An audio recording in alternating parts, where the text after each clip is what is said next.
परिचय था आदरणीय कृष्णपाल जी से। उनके गृह निवास पर ही मैं ठहरी थी। तो उन्होंने कहा, बहन जी हमारा विद्यालय तो यहाँ पर चल रहा है, पर हम एक गुरुकुल की भी रूपरेखा ऐसे बनाना चाहते हैं, तो आपका इस बारे में क्या कहना है? ये लगभग बात हो गई कम से कम भी 7 वर्ष पहले, 8 वर्ष पहले। तो मैंने कहा, भ्राता जी मेरा कोई इतना बड़ा अनुभव तो नहीं है, मैं तो नई नई आई हूँ और अभी तो मैं स्वयं विद्यार्थी हूँ और मुझे लगता है मैं जीवन भर विद्यार्थी ही रहूंगी, क्योंकि ये वेद का ज्ञान तो इतना अथाह है, सीखने के लिए सबसे सीखा जाता है। और मैं जब मंच पे बैठती हूँ तो यही भावना करके बैठती हूँ, किस विद्वान से मैं क्या ले सकूँ, क्या गुण ग्रहण कर सकूँ। तो उन्होंने कहा, नहीं हमारी इच्छा है।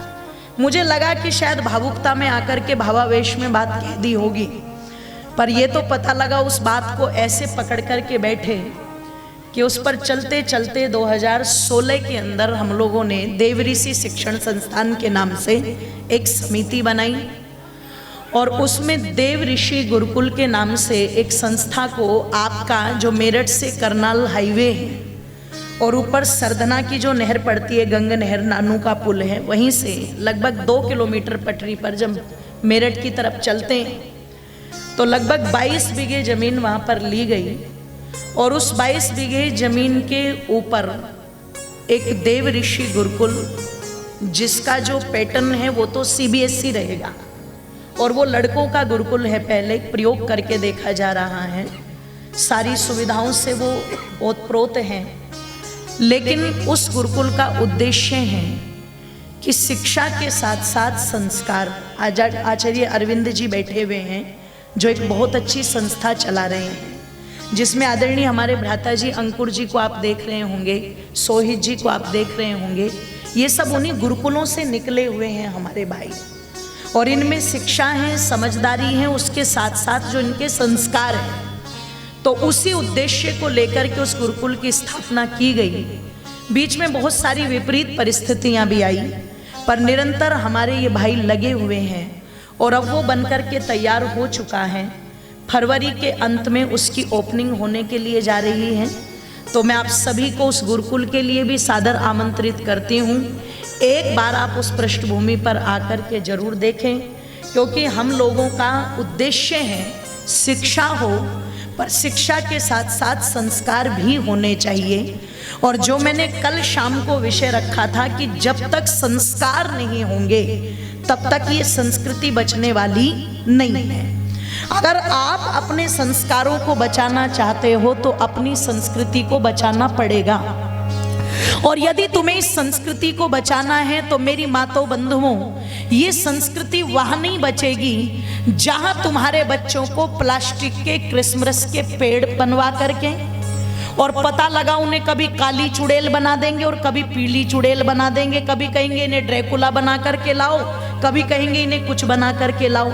और तुम जो अपने बच्चों को काले पीले बना करके वहां भेज रहे हो, और पता लगा दीपावली होती है वो मनाते नहीं, होली होती है वो मनाते नहीं, रक्षाबंधन होती है वो मनाते नहीं, तीज होती है वो, जोर से बोलो, मनाते नहीं, रामनवमी होती है वो मनाते नहीं। बस 25 दिसंबर जैसे ही आएगा तो तुरंत वो ईसा मसीह के नाम से इतना बड़ा फंक्शन अपने स्कूल में करेंगे और तुम सजा धजा करके अपने बच्चों को वहां पर भेजते हो। तो एक बार विचार करना, चिंतन करना, आपके बच्चों के मन मस्तिष्क पर फिर राम का प्रभाव पड़ेगा, कृष्ण का प्रभाव पड़ेगा या ईसा मसीह का प्रभाव पड़ेगा? जोर से बोलो। और ये हो रहा है कि नहीं हो रहा है? ताली बजाने का मन कर रहा है तुम्हारा? बैठे हुए हो चुपचाप, जैसे घिस रहा हो कुछ। GST थोड़ा लगती है ताली में, है ना? तो मैं निवेदन आप लोगों के मध्य में कर दूं, आप चिंतन करना, विचार करना कि वहां पर आपको भेजा जा रहा है तो वहां पर वही चीजें उनको बताई जा रही है जिनसे तुम आगे चल करके कहोगे कि इनसे बचा लेना चाहिए था अपने बच्चों। और फिर हम कह देते हैं कि हमारे बच्चों को सॉफ्ट टारगेट क्यों किया जाता है। वो किया नहीं जाता, आपने वो इतने फुसफुसिया, इतने कमजोर बना दिए कि वो इन चीजों को बहुत आसानी से अडॉप्ट कर लेते हैं। अगर यही चीज जाकर के तुम इस्लाम की मान्यता वालों में देखो तो वहां मस्जिद में पहले ही ऐसी घूंटी पिलाई जाती है उनको कि फिर बाद में कितनी भी ताकत तुम उन पे लगा लो, वो अपना धर्मांतरण करवाने वाले, जोर से बोलो, वो नहीं करवाते। आप जाकर के यही चीज ईसाइयों में देखो तो वो उंगली पकड़ पकड़ करके चर्च में ले जा रहे हैं, वो नहीं करवाएंगे धर्मांतरण।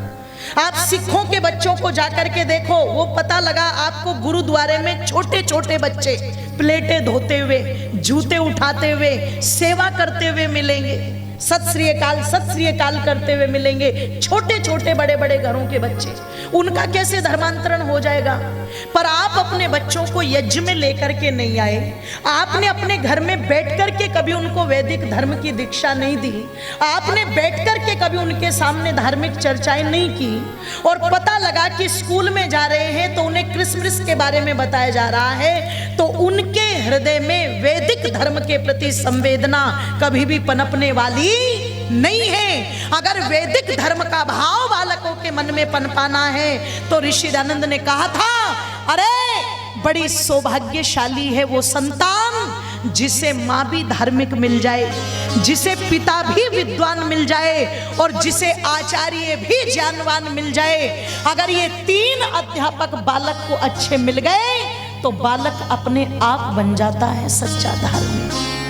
पर जो अपने आप को हिंदू कहते उनके तो ये तीनों के तीनों ही, जोर से बोलो, बिगड़े हुए कि नहीं बिगड़े हुए?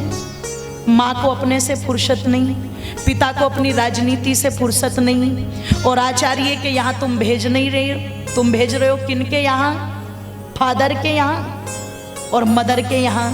तो तुम्हारे बच्चे ये करना नहीं सीख रहे, तुम्हारे बच्चे यही कर रहे हैं कि नहीं कर रहे हैं? बोलो। अनायास आपके बच्चे ये कर रहे हैं आज, क्योंकि आपने भेजा ही उनको वहां पर है। अरे भेजना था तो ऋषि दयानंद ने कहा था गुरुकुलीय परंपरा फिर से चलनी चाहिए। और एक बात कह दूं आप सभी के सामने, हमारे आचार्य गण भी बैठे हुए जो इसके लिए पहले से ही संकल्पबद्ध हैं, और मैं ये सोच रही हूं अपने मन में कि अगर मैकाले गुरुकुलीय शिक्षा को उखाड़ करके ईसा के कुल के बीज यहां पर डाल सकता है, तो क्या हम भारत वालों में इतनी ताकत नहीं कि हम ईसा के कुल के इन जड़ों को उखाड़ करके गुरुकुलीय शिक्षा को यहाँ डाल सके? अगर हर क्षेत्र के अंदर प्रयास किया जाए, हर जिले के अंदर प्रयास किया जाए, तो बहुत ज्यादा समय नहीं लगेगा। और मैं निवेदन आप लोगों के मध्य में कर दूं, मुझे तो परिस्थितियां भी बड़ी अनुकूल सी होती दिखाई दे रही है। कुछ तो परमात्मा की कृपा भारत पर बरस ही रही है ना? ऋषि दयानंद का सपना था ये, इसलिए तालियों को खोल भी देना और बोल भी देना। क्या सपना था महर्षि दयानंद का? जगाने आर्य जाति को, जगाने आर्य जाति को मेरे ऋषिराज आए थे। जगाने आर्य जाति को, जगाने आर्य जाति को, यहाँ ऋषिराज आए थे, यहाँ ऋषिराज आए थे। सुनाने वेद की वाणी, सुनाने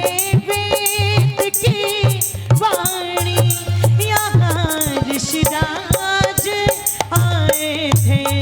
सुनाने वेद की वाणी, सुनाने वेद की वाणी, यहाँ ऋषिराज आए थे, यहाँ ऋषिराज आए थे।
जलाने जान की ज्योति यहाँ ऋषिराज आए थे, यहाँ ऋषिराज आए थे।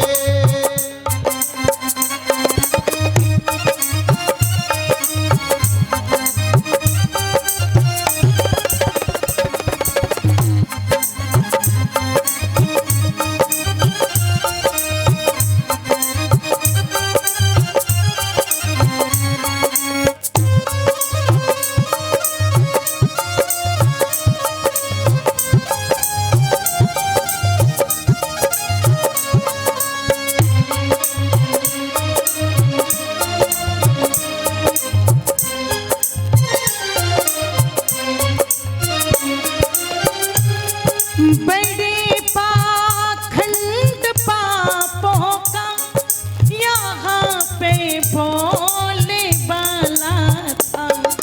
बड़े पाखंड पापों का यहाँ पे भोले बाला था। मिटाने पापों की लंका, मिटाने पापों की लंका यहाँ ऋषिराज आए थे। मिटाने पापों की लंका यहाँ ऋषिराज आए थे। जगाने आर्य जाति को, जगाने आर्य जाति को यहाँ ऋषिराज आए थे, यहाँ ऋषिराज आए थे।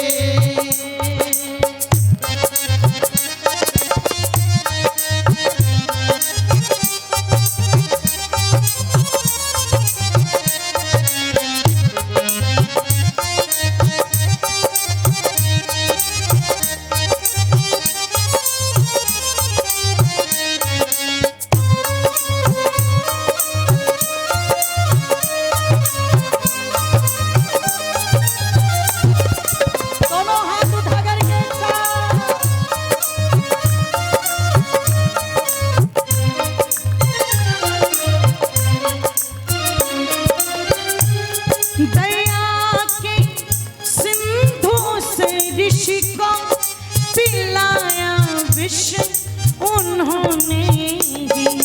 दया के सिंधु से ऋषि को पिलाया विष उन्होंने ही। पिलाने को जिन्हें अमृत, पिलाने को जिन्हें अमृत मेरे ऋषिराज आए थे। पिलाने को जिन्हें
मेरे ऋषिराज आए थे बचाने जिसे जग में।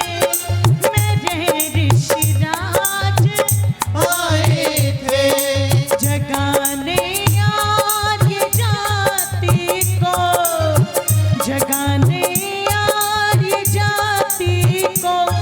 मेरे ऋषिराज आए थे मेरे ऋषिराज आए थे सुनाने वेदों की वाणी, सुनाने वेदों की वाणी। यहाँ ऋषिराज आए थे यहाँ ऋषिराज आए थे यहाँ ऋषिराज आए थे यहाँ ऋषिराज आए थे यहाँ ऋषिराज आए थे यहाँ ऋषिराज आए थे यहाँ ऋषिराज आए थे यहाँ ऋषिराज आए थे यहाँ ऋषिराज आए थे।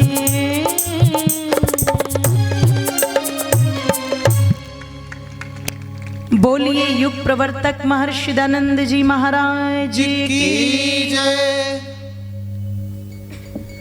जगाने आर्य जाति को यहाँ ऋषिराज आए थे। ओ मेरी मातो बंधु, और आकर के महर्षि दयानंद ने सबसे अधिक बल दिया था कि जो व्यवस्थाएं बिगड़ी हैं, महाभारत के बाद बिगड़ी या उससे 1000 वर्ष पहले बिगड़ी, वो संस्कारहीनता के कारण बिगड़ी, सिद्धांतहीनता के कारण बिगड़ी। और अगर इस व्यवस्था को सुधारना भी है तो फिर संस्कार और सिद्धांतों को अपनाना पड़ेगा। कौन से संस्कार? जो कुरान से पैदा हो वो नहीं, सरतन से जुदा। जो बाइबिल से पैदा हो वो नहीं कि लालच दे करके, आवश्यकताओं की पूर्ति करके, और उन लोगों को जिनमें शिक्षा का अभाव है जबरदस्ती आप उनको परिवर्तित कर लो। और सुनो, ये भी हुआ तो हमारी कमी के कारण से। हमने उनको इतना दूर कर दिया, गांव से बाहर निकालो, शहर से बाहर निकालो, इनकी बस्ती अलग करो, जाके नहीं झाके हम वहां। और अगर वो लोग आ भी गए हम तक हमारे काम करने, तो हम इतना भी नहीं कर पाए कि उन्हें अपने गिलास में पानी पिला सके। और सुनना, तुम नहीं गए ना वहां, तुम नहीं जाओगे, कोई तो जाएगा, कोई तो जाएगा। और जब कोई वहां पर जाएगा तो पता लगा कोई चादर वाला गया, कोई फादर वाला गया, और उसने कहा एक काम करो, हमारे गले लगो, बताओ तुम्हारी आवश्यकता क्या है। तुम्हें दवाई चाहिए हम देंगे, तुम्हें कपड़े चाहिए हम देंगे, तुम्हें मकान चाहिए हम देंगे, और बदले में तुम्हें कुछ नहीं करना, कुछ नहीं करना।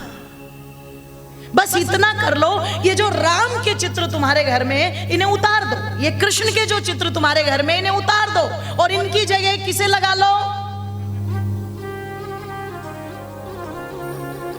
आपकी संख्या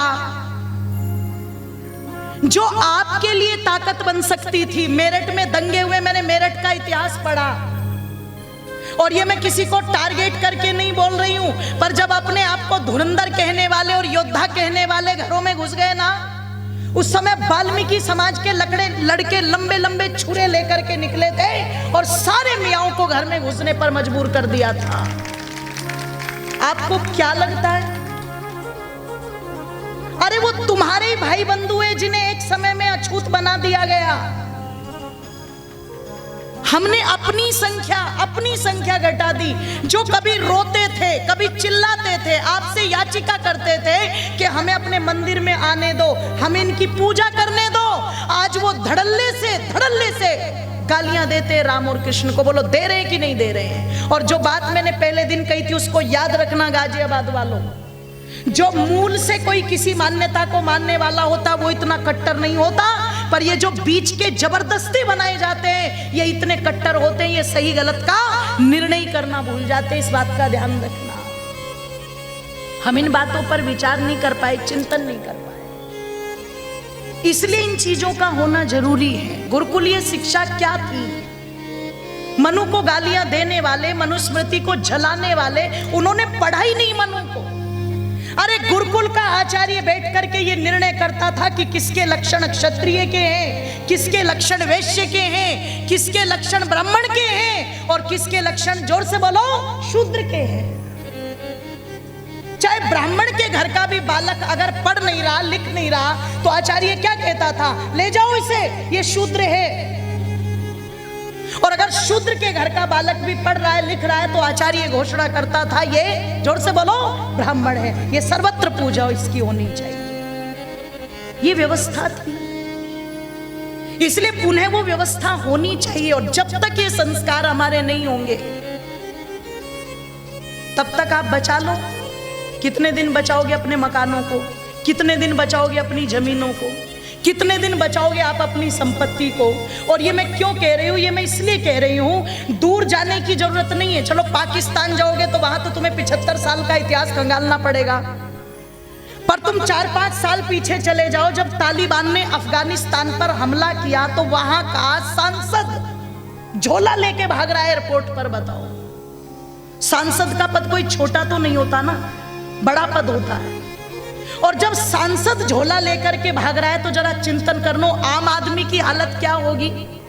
क्यों जी? इजराइल और हमास का युद्ध चल रहा है। बताओ कितने बच्चे मर गए, कितने व्यक्ति मर गए। एक तरफ के नहीं मर रहे, दोनों तरफ के मर रहे हैं। जो लड़वाने वाले वो आराम से भवनों में बैठे हुए, जो आपस में लगवाने वाले वो आराम से बैठे हुए, जो अपने अहंकार से टकराने वाले वो आराम से बैठे हुए। पर मर रही है कौन? सामान्य जनता। पिस रही है कौन? सामान्य जनता। वो पिसती है, वो मरती है। ध्यान रखिए। इसलिए बहुत जरूरी है अपने संस्कारों के प्रति, अपनी संस्कृति के प्रति वो ताकत जो हमें एक बनाने का काम कर दे। क्यों जी? वो ताकत जो हमें संगठित करने का काम कर दे।